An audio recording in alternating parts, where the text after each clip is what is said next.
Romi su, nažalost, glineni golubovi, ne? Njih niko neće, a čujte. Oni nemaju stalni boravak, nisu odani jednoj sredini, niti na poslu, jer to im jednostavno genetski ili uobičajeno nije. Trenutno su diskriminirani, odnosno marginalizirani na nekoliko područja. Prvo su statusna pitanja. Mnogi Romi u Hrvatskoj, a i u cijeloj Europi, nemaju riješena osnovna građanska prava. Dakle, ono što je kod nas domovnica, osobna karta. Iz tog proizlazi odmah drugi problem, a to je ostvarivanje socijalnih prava. Što se tiče zdravstva, mi smo znali nekad napraviti sebi, napraviti taj prekršaj takav, gdje bi ja mogao dobiti od 4 do 5 do 7 mjesec dana zatvora, gdje bi poslije otpusta iz zatvora sa otpusnom pismom. Na temelju toga ja bi dobio na 2 godine zdravstvenu knjižicu. Prekršaj je o zatvor, eto, dođem, ja sam vesel, ponosan što imam zdravstvenu knjižicu. Godinu dana čekam Branko. Još mi nije stiglo da idem u taj prokleti zatvor.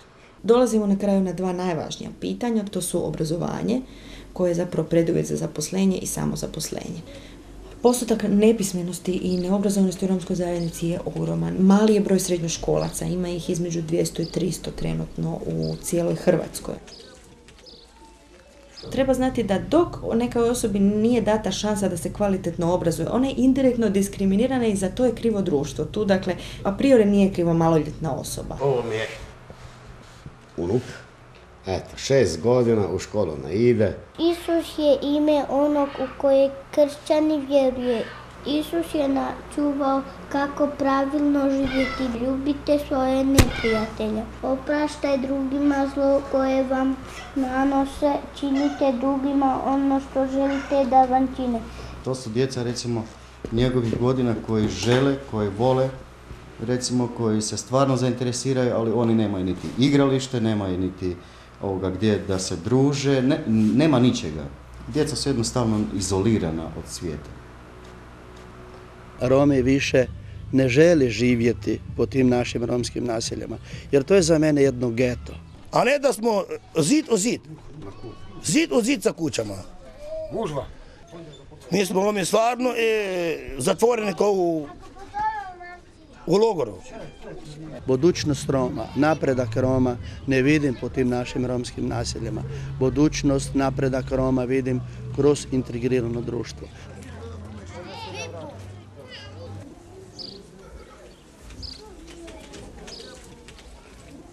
Mi imamo jedan divan primjer u Kotoribi gdje su se 30 familija iselili iz romskog naselja i normalno ta njihova djeca su poprimili taj hrvatski jezik. Ta djeca su vrlo dobri đaci, samo zato što oni više ne žive po tim našim naseljima. Trenutno su otvorena ogromna sredstva iz međunarodne zajednice, jedan od njih je REF, Fond za obrazovanje Roma u okviru desetljeća za Rome.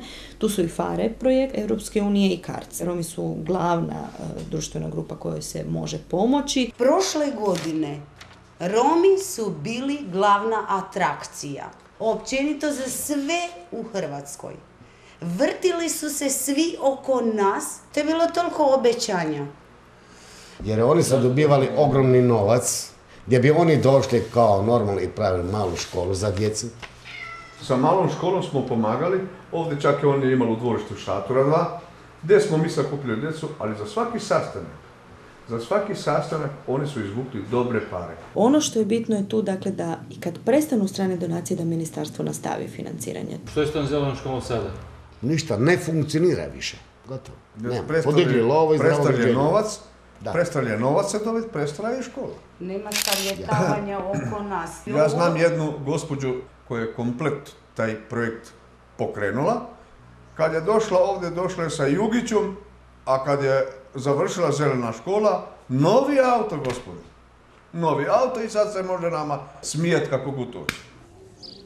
Preko FAR programa smo dobili 500.000 eura i naša vlada iz državnog proračuna smo dobili 186.000 eura. To je strogo namjenski novac koji ćemo utrošiti za cestu, struju i vodu. Da je država kupila za ti 700.000 eura ti stare kuće koje su napuštene i dati Romima mogućnosti da normalno žive kao i svi drugi. Prije bi se sa romskom problematikom donijelo na kraj nego ovo. U Mađarskoj su njim one stare kuće dali. Dali su njim nešto na otplatu, a nešto njim je država dala. U Mađarskoj oni su danas pravnici, oni su danas doktori. I kad to vidite, i kad vidite sliku u Međimurskoj županiji sa našim Romima, pa o čemu mi pričamo? Ja radim u tu poljoprivredu 11 godina i na SIZ-u se javim već 11 godina i ništa je posao. Ne mogu da dobijem. Imam 8 komada djece i ja bih htio da bi negdje, stvarno da bi negdje bi se zaposlio. Reći da ste Rom, živjeti kao Rom i dobiti posao nije lako. Jer postoje zapravo predrasude kod poslodavaca o tome što Romi i kako Romi rade i mogu raditi.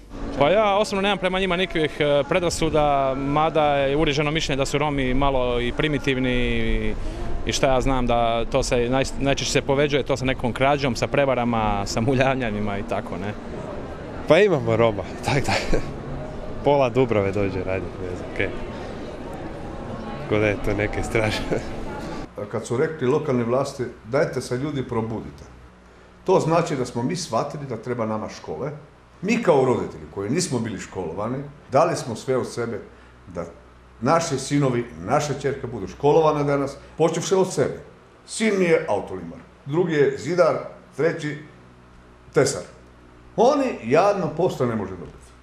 Traži posao, nikada nema. Kad god ode kod bilo kog djelatnika koji traži taj posao, sa šefom razgovara, veli dojdi kad bude gazda, a gazde nema trenutno, a s gazdom razgovara. Kad vidi crnu boju ili kad samo čuje kako se ti zoveš i pišeš Oršuš, automatski pun broj. Za nas, Rome, nema posla u Hrvatskoj. Sin mi je ovak, inače, ne izgleda Rom po nacionalnosti jer je plavi. Znate, kad su ga vidjeli tamo na vratima da traži posao, veli nema problema, kako se zoveš Mario. Veli imaš radnu knjigu, ima. Odmah možete na posao. Tražili je posao, dobili je. I kad su ga vidjeli, ljudi su ga prihvatili, nema problema. Nakon treći dan kad je odnio radnu knjigu, već su gledali jedan na druga, jer su vidjeli da je iz naselje Sitnice. Znaš, Mario, veli ovako, ostani ti danas doma, u 5 sati mi ćemo tebe nazvati. Zvrsti na telefon, Mario, veli, ovi 2 dana što si bio na vožnji, kao pekar, dođi po obračun i radnu knjigu. Veli, stari šofer nam se vratio. I on ode tamo, pitanje jednog čovjeka koji radi kao strujar. Veli, da li se vratio stari šofer? Ma kakvi, veli, taj se čovjek više neće vratiti. Ova djeca koji su završili nekog zanata, neko školovanje i on danas ne može naći svoj posao da on normalno živi od svoje mjesečne plaće, nego da živi od socijalne bijede, od socijalnog minimuma. Pa zar ne bi to društvo bilo daleko lakše i nama bi lakše bilo kada bismo mi živjeli od vlastitog rada? Postotak nezaposlenosti u romskoj zajednici službeni, do 90% se taj postotak kreće. Ovako, od 50 kuća u naselju, od toga sve skupa 2 zaposleni. To ne znači da oni ne rade. Oni rade sezonski, rade honorarno, rade na sivo, na crno. Radim kod jednog privatnika u Čerečano za uzdržavanje prirode kod ribnjaka. Tu lovim ribe, sve što treba sve se razmim i u traktorima i poljoprivredi sve. To je ovako na crnom posao jer ne mogu dobiti stalni posao, samo da preživimo jer 5 djece znate kako je. Jer vidite sami koju kuću imam, 7 ljudi u jednu prostoriji živimo, svi na jedan krevet, skupa spavamo, jedemo, tu se i toširamo i sve. I ono što država, mislim, ključno treba napraviti osim dobrog obrazovanja je fleksibilizirati tržište rada. Sporost, bilo da je riječ o propisima, bilo o njihovoj implementaciji, de facto u Hrvatskoj demotivira ljude da rade. Dakle, ono na što se Romi žale, nakon honorarnog posla treba im određeni mjesec, 2, 3 da se vrate u sustav socijalne skrbi. Za nekog ko nema stalna primanja i nema zalihe, 3 mjeseca je užasno puno za čekanje. Ja sam sebi otvorio neki obrt u toj grani gdje nama ne treba neko školovanje. Skupljene sekundarne sirovine. Tu samo treba dosta raditi, ja bi sigurno zaposlio još 2, 3 djelatnika. Dali sam hipoteku, kuću sam dal i sve one papire koje je banka od mene tražila. Banka je zahtijevala od županija da bude one kao jamac, da ću ja taj novac vratiti. Ja sam se obratili našome saborskom zastupniku, ali nažalost nisam naišao na takvo jedno razumijevanje. Institut Otvoreno društvo, Svjetska banka i vlade europskih zemalja uz pomoć Europske komisije proglasile su desetljeće za Rome, gdje bi se pomoglo romskoj populaciji i to na način da svaka zemlja napravi svoj akcijski plan. Hrvatska je napravila vrlo dobar akcijski plan i nacionalni program za Rome. Po mom se sudu ne provode onoliko koliko bi se mogli. Ovaj program, da vas ukratko upoznam, između ostalog predviđa ekspanziju u zapošljavanju pripadnika romske nacionalne manjine u Hrvatskoj. No, do sada nije zabilježen slučaj da je neki Rom dobio radno mjesto koje proizašlo iz ideje vladinog programa. Treba neprestano u svaku stvar koja se radi s Romima, Rome uključivati. U nijednoj instituciji nemamo pripadnika romske nacionalne manjine. A pogledajte, nacionalni program, ne znam ni ja točno koliko miliona i miliona eura je težak. A mi ne možemo zaposliti ni jedno. Na koji način ćemo mi onda riješiti romsku problematiku? Ja to ne znam.